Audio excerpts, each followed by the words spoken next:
Konnichiwa, y'all, and welcome to the MrMaple Show. Today we're doing the 10 at 10. Guys, we got an open house coming up Memorial Day. Just a small reminder on that. We'd hope to see you there. Guys, this is the 10 at 10 for April 10th of 2025. Y'all, we're going to talk about 10 of the 20 trees getting listed today at 10 a.m. Eastern Standard Time on Mr. Maple. Guys, starting up, we got Acer palmatum Uzen nishiki. Uzen nishiki is dope. This tree is amazing, guys. Absolutely love it. We were one of the first people to be growing this one in the United States. Really can't say enough nice things about it. A little late to leaf out. Really a showstopper when it does. You get sand-dusted variegation, you get swirling variegation, you get everything you love about variegation on Japanese maple all in one pallet here. Typically around 6 foot tall in 10 years, very multi-stemmed. I do recommend giving it some late day shade, although I have one of these in a good bit of sun looking amazing here in Western North Carolina. I love that you can get some purples and pinks going on. It really is super next level. Now, these are actually even displaying some really nice candy striping in the bark as well, so you can actually see variegation in the bark. That tells you these trees are going to be extremely variegated when they finally finish leafing out.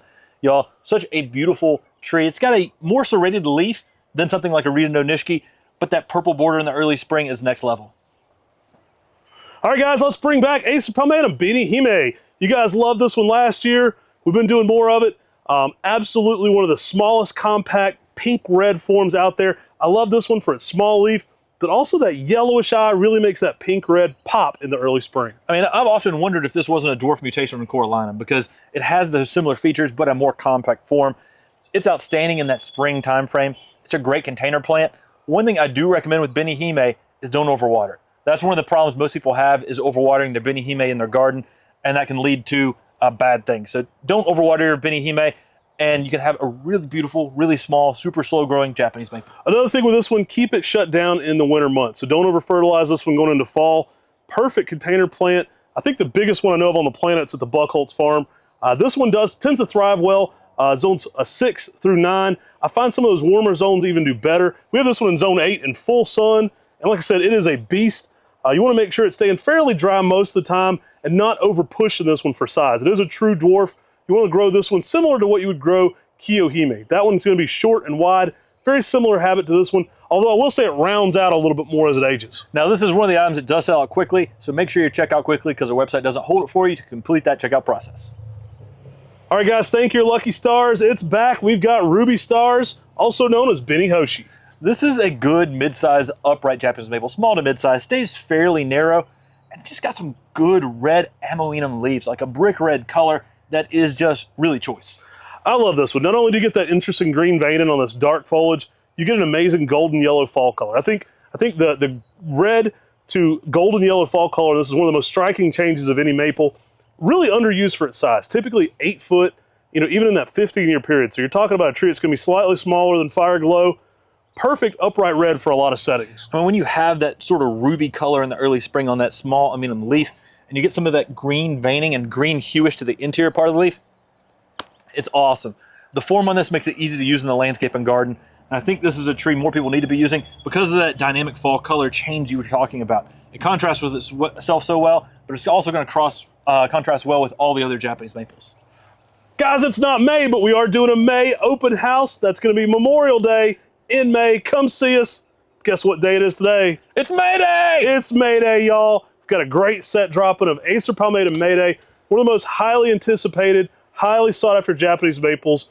I think we're getting some good sets out, so I think you guys are going to be impressed with this. They do sell out quickly, though, so be ready at 10 a.m. to get your chance at Buckholtz, maybe his most popular, his quickest to sell out for sure, Acer palmatum Mayday. Man, it has some good peach color in the early spring. Then it goes to some nice blonde highlights. Check out our cultivar highlight we recently did on Acer palmatum Mayday, and it is a rock star out there in the garden. Yeah, we go over some really choice specimens we have in my Makawa garden. They're some really good sizes. This one is just phenomenal. Now, I do recommend some late day shade for its best color.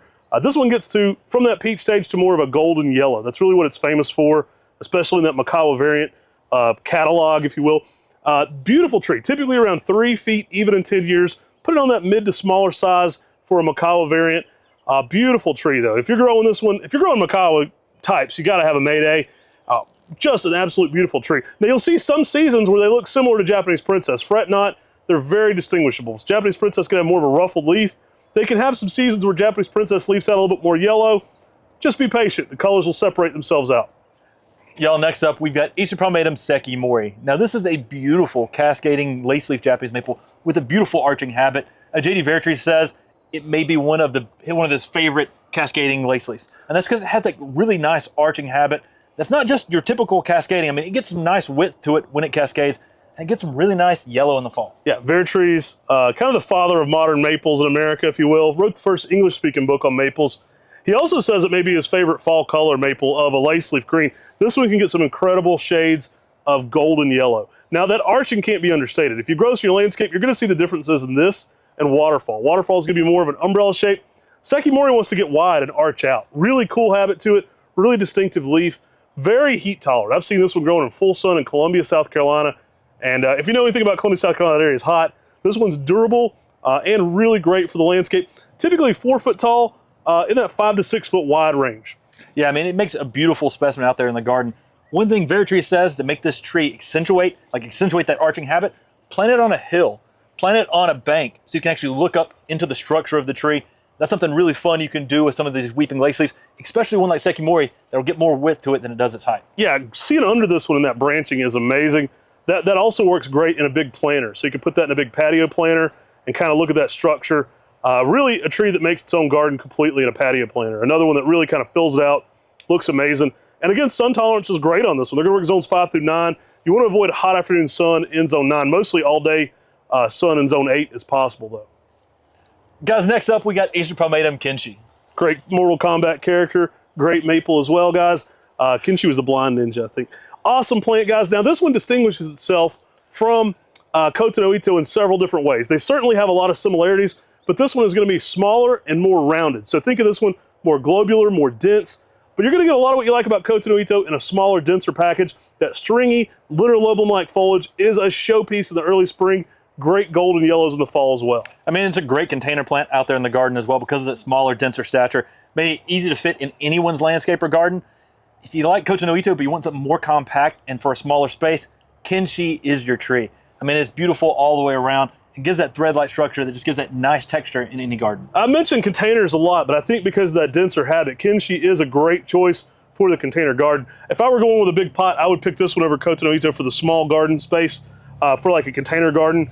Really nice density to it, more of a rounded globular shape and time. Grab you a kinshi today, they're really sweet. Guys, next up, we've got Acer oliverianum hot sauce. Bringing the heat to your garden, guys. This was an oliverianum with some of the best red spring colors, summer color, and fall color you'll ever see. This one's a little slower growing than hot blonde, hot chicken, and hot tamale. Typically in that 10-foot range in 10 years. Absolutely amazing plant. I think this one could be revolutionary for the maple industry. For most people, it looks like a Japanese maple, but it actually is a hybrid with Chinese maple, making it way more durable for the high heat settings. Yeah, the fact that this thing gives that mid-sized tree, and you've also got a tree that's got that bloodgood style leaf and that heat tolerance of Acer oliverianum, that's just a game changer for anyone's garden. Beautiful, red. Guys, everyone's after our Heat Seeker series. We've got a full breakdown on the Heat Seeker series and our full collection currently on our MrMaple Show. You should go check that out. Guys, coming soon. There may be another one. Yeah, hot sauce pairs well with hot blonde and hot tamale, obviously, and hot chicken. This one originates from Masayoshi Yano at World Maple Park in Japan. Originally had this as Nakahara Beni A. Yano-san asked us specifically if we put this into the trade to give it a new name. And so before Yano passed, we actually told him we had a hot blonde, which he loved.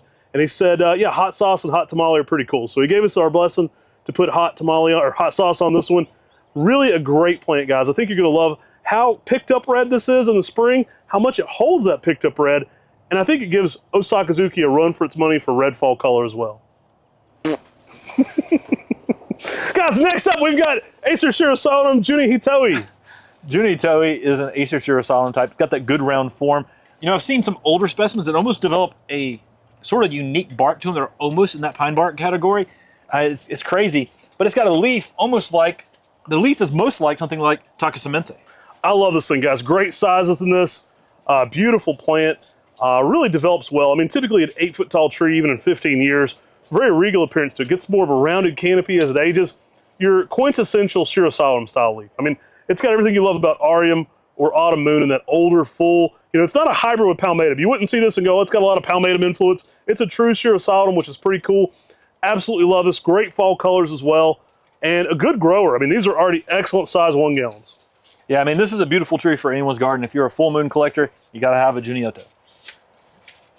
All right, guys, next up, we've got an awesome Acer shirasawanum, one of the most popular of them all, guys. We've got some 3 gallons of the moonrise. People love moonrise. We saw a lot of flamethrowers. Kind of reminds me of the flamethrower of the maple world. I mean, it really does. You have just those really nice apricots to oranges over top of lime green that just sort of mauled across each other, giving a multicolor effect through the spring and the summer. It's a beautiful small to mid-size upright Japanese maple. Appears to be more vigorous and more heat tolerant than many of the other Acer shirasawanum selections that would be competitors to it, something like autumn moon or arium. We've got a giant one of these in the Maple Wood Gardens garden, my parents' garden, and it is phenomenal. It gets a good bit of sun here in Zone 6B. We're in the mountains of western North Carolina, but it handles that sun really well. Definitely on the upper scale for sun tolerance for an Acer shirasawanum. Absolutely love this one. It's a good grower even in the south. Zones 5 through 9. Actually a little bit of protection too in those polar vortexes and some of the colder Zone 5 winters. A little bit more cold tolerant than some others. I think you're going to love Moonrise, guys. Carl, mentor to Matt and Tim. I mean, that guy's been great to us. He's taught us so many amazing things. Carl Munn's probably his best tree, Moonrise. All right, guys, how about some instant gratification sizes on a fan favorite? We're bringing out Acer palmatum Ukigumo in some 7-gallon sizes. Ukigumo. I mean, this thing is the floating clouds maple for a reason, because in some springs you can have pure white leaves. It can be outstanding, and one of the whitest trees out there in your garden. I love this one for its orange fall color. We have a whole video on how to get the best color out of Ukigumo. Just don't over fertilize it. Give it some shade. Those are some of the best tips, but it's an amazing plant. You can go watch that video for a whole deep dive into it. I go through my Ukigumo, which gets very consistent color, and I give you kind of some pointers to kind of get the best out of this one. Absolutely love the plant. Now, it's not going to be bright white every single season, but the years that are, it really steals the show in the landscape. Again, that fall color being orange is not to be understated. It's a great fall color, and it's very consistent. Now, guys, this is some awesome sizes. Take advantage of these cool specimen sizes for your garden.